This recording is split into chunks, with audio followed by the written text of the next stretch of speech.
नमस्कार, आप देख रहे हैं सी न्यूज भारत। मैं हूं आपके साथ ज्योति अरोड़ा। वक्त हो गया है बुलेटिन का, जिसमें हम जानेंगे कि कहां बीजेपी के उम्मीदवार ने सपा प्रत्याशी पर लगाया आरोप, कहां 5 साल के मासूम बच्चे की हुई मौत और परिजनों में मचा कोहराम, और कहां तहसीलदार की बड़ी कार्यवाही आई सामने। इन सभी खबरों पर करेंगे विस्तार से चर्चा। तो आइए शुरू करते हैं जिलेवार खबरों का सिलसिला। भारतीय जनता पार्टी की नगर विधानसभा से उम्मीदवार दयाशंकर सिंह ने समाजवादी पार्टी के उम्मीदवार व पूर्व मंत्री नारद राय पर अपनी हत्या कराने की साजिश का गंभीर आरोप लगाया।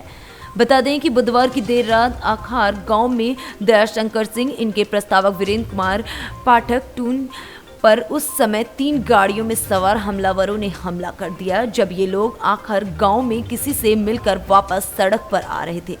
इस हमले में टून पाठक की गाड़ी के शीशे तोड़ते हुए हमलावरों द्वारा चालक को भी पीटा गया है। दयाशंकर सिंह के साथ वाई श्रेणी की सुरक्षा को देखते हुए हमलावर भाग गए। भागते समय एक फॉर्च्यूनर को चालक समेत पकड़ लिया गया।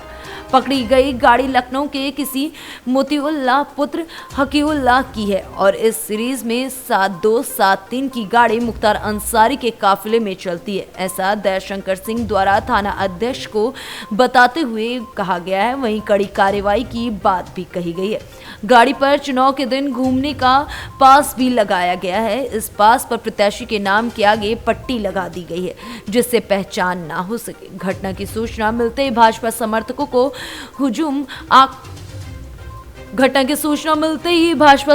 का हुजूम आखार पहुंच गया। थाना अध्यक्ष दूबर आर.के. सिंह ने किसी तरह मामले को शांत कराते हुए पकड़ी हुई लखनऊ नंबर की फॉर्च्यूनर को थाने लाकर तहरीर के आधार पर एफआईआर दर्ज की है।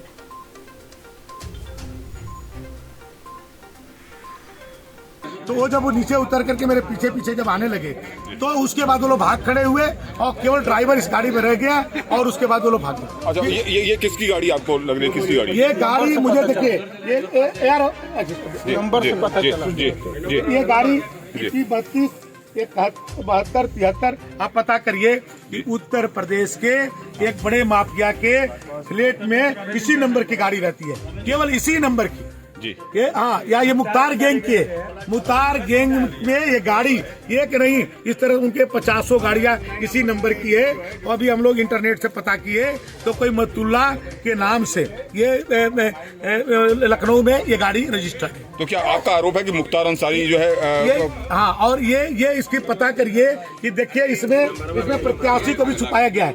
ये टोटली एक हत्या की साजिश बड़े रूप में ये की गई है और इसकी जांच होनी चाहिए, पूरी जांच होनी चाहिए कि गाड़ी किसकी है, ये प्रत्याशी कौन है जो अपने को छुपा रहा है कि मैं प्रत्याशी पास लगा हुआ है, ये पास सही है या फर्जी है, ये अभिकर्ता उसका पास है, या तो अभिकर्ता का होगा या जो है या प्रत्याशी का होगा, या और अपने नाम को छुपा दिया है, नाम के आगे पट्टी लगा दिया है।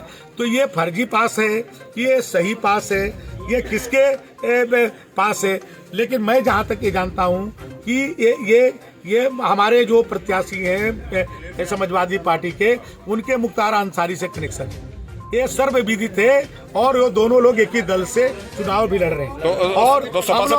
अपने भाषण में आप ये बताइए, हम लोग बलिया में हैं, अपने भाषण में अपराधियों के खिलाफ में रोज बोलते हैं, हर तरह की बातें बोलते हैं। तो ये मुझे लगता है कि ये बहुत बड़ी ये हत्या की साजिश थी, क्योंकि मेरे पास Y+ सिक्योरिटी है और जो हमारी सिक्योरिटी पीछे थी, और जो हमारी सिक्योरिटी जब आई है तो ये लोग भाग खड़े हुए।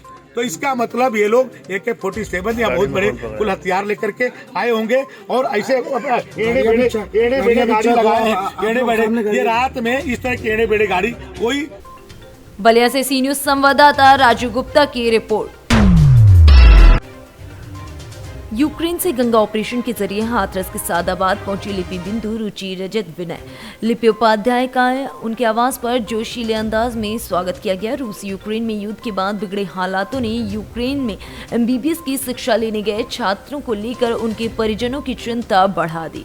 वहीं खार्किव में कर्नाटक छात्र की हादसे में मौत के बाद परिजनों ने सरकार के साथ भगवान की भी प्रार्थना करना शुरू कर दी। भारत सरकार के ऑपरेशन गंगा के तहत बेटी के आते ही परिजनों भाइयों की खोई हुई मुस्कान वापस आ गई। यूक्रेन में फैली जंग की दहशत से निकलकर अपने घर लौटी लिपि उपाध्याय ने बताया कि यूक्रेन में सिर्फ दहशत ही थी, उसे पार करने के बाद भारत सरकार की हर पल हमें मदद मिली है। आज हमें केंद्र सरकार ने गाड़ी से घर तक छोड़ने का काम किया। मेरे साथ झांसी से बिंदु ठाकुर, प्रयागराज से रुचि पांडे, विनय पांडे, आगरा से रजत समेत अन्य लोग थे जिन्हें छोड़ा गया है। अभी आप आए हैं, कैसा लगा और कैसा रहा सफर अब तक का वहाँ सफर कैसा रहा? अब तक का जब तक मैं यूक्रेन के बॉर्डर पे थी तब अच्छा नहीं था। उसके बाद जब हम लोग पोलैंड में एंटर हुए तो अच्छा था। वहाँ पे हमारी गवर्नमेंट ने हमारी बहुत हेल्प की, हमें कोई परेशानी नहीं हुई यहाँ तक आने में। यहाँ तक उन्होंने हमें फैसिलिटी प्रोवाइड की। यूक्रेन में क्या चीज़ दहशत थी आपके लिए? यूक्रेन में हम लोग बहुत ज़्यादा परेशान थे। जब हम लोग को बोला गया कि आप बॉर्डर पे जाइए, उसके बाद जब हम लोग बॉर्डर पे गए तो उन्होंने बोला कि आप किसकी परमिशन से आए हैं। तो हम लोग को पता चला कि जब एजेंट लोगों ने बोला कि आप लोगों को ईयर वाइज भेजा जाएगा, तो हम लोगों के मन में ये था कि ईयर वाइज भेजा जाएगा। हम लोग तो बहुत 4th ईयर में हैं, तो उसके बाद अगर हम जाएंगे तो हम तब तक तो वॉर हो भी सकता है, हम लोग मर भी सकते हैं। तो हम लोग पहले बॉर्डर पे चले गए। उन्होंने उसके बाद हमें एंटर नहीं होने दिया। उन्होंने बोला कि अगर आप यूनिवर्सिटी में जाएंगे, यूनिवर्सिटी से हमारे पास कोई इन्फॉर्मेशन नहीं है और इंडिया ने हमारी हेल्प नहीं की है। हाथरस से सी न्यूज संवाददाता प्रशांत अग्रवाल की रिपोर्ट। हाथरस जिले के साधुवाद क्षेत्र के गांव चाचापुर में आज बृहस्पतिवार को तेज रफ्तार एक ट्रैक्टर ट्रॉली ने स्कूल पढ़ने जा रहे 2 सगे भाइयों को रौंद दिया। इस घटना में 5 साल के एक मासूम बच्चे कान्हा पुत्र महेश की मौत हो गई, जबकि उसका बड़ा भाई बाल बच गया। सामुदायिक स्वास्थ्य केंद्र सादाबाद पर चिकित्सकों ने बच्चे को मृत घोषित कर दिया। घटना के बाद परिजनों में कोहराम मच गया। हुआ है वो कैसे हुआ है? ट्रैक्टर से हुआ है। किस जगह की घटना रही है? चाचपुर बटेला। अच्छा, तो क्या ये कहाँ जा रहे थे बच्चे? पढ़ने के लिए जा रहे थे। ट्रैक्टर चालक कहाँ गया? पकड़ा गया नहीं पकड़ा गया? ट्रैक्टर अभी नहीं पकड़ा हुआ। कहाँ का था ट्रैक्टर चालक? बामोली का। बामोली का था। आप इसे अस्पताल लेके आए यहाँ पे, क्या कहते डॉक्टर्स ने? कितने वर्ष उम्र रही है? 5 साल का। नाम क्या है इसका? काना नाम है इसका, काना। पिताजी का? हाथरस से सी न्यूज संवाददाता प्रशांत अग्रवाल की रिपोर्ट।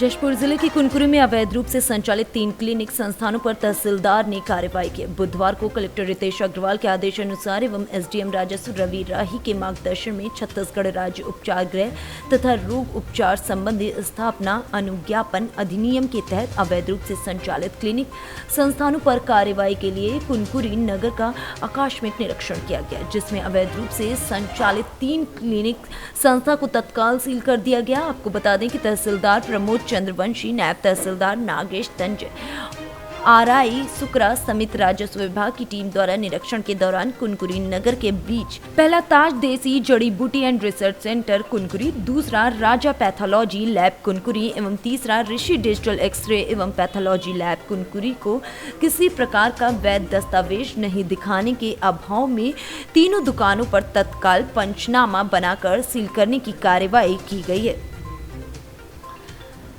जशपुर से सी न्यूज संवाददाता दीपक वर्मा की रिपोर्ट। झांसी के कचहरी चौराहे पर स्थित हनुमान जी के मंदिर पर महाशिवरात्रि के पर्व में आयोजित अखंड रामायण एवं विशाल भंडारे का आयोजन हुआ, जिसमें समस्त भक्तगण नाचते गाते भोले की जयकारी के साथ प्रसाद ग्रहण करने पहुंचे। ब्यूरो रिपोर्ट, सी न्यूज भारत।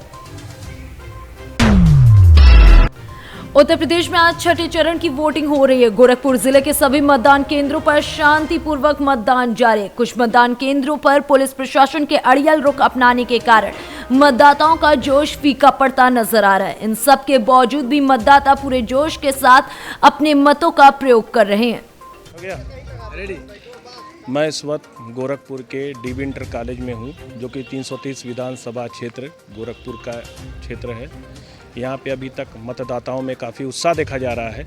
जैसे कि आप देख सकते हैं कि यहाँ पे काफ़ी भीड़ है और प्रशासन भी पूरे तरीके से मुस्तैद है यहाँ पे मतदान को सकुशल संपन्न कराने के लिए। एक बात और मैं आपसे कहना चाहता हूँ कि इस विधानसभा क्षेत्र में काफ़ी भारी वोटरों की संख्या है। लोग सुबह से ही मतदान बूथों पे आ रहे हैं और अपने मत का अधिकार करते हुए अपने घरों को जा रहे हैं। कुछ लोगों को असुविधाएँ भी हो रही हैं, जैसे कि गाड़ियाँ अलाउ नहीं हैं अंदर। बाहर प्रशासन ने सख्ती कर रखी है, अंदर कोई भी अपने वाहन को लेकर के नहीं आ सकता है। मोबाइल पूरी तरीके से प्रतिबंधित है। फिर भी महिलाओं में और पुरुषों में और बुजुर्ग लोगों में भी काफ़ी उत्साह देखा जा रहा है कि लोग पूरे उत्साह। गोरखपुर से सी न्यूज संवाददाता इमरान खान की रिपोर्ट। फिलहाल बुलेटिन में बस इतना ही। आप देखते रहिए सी न्यूज भारत।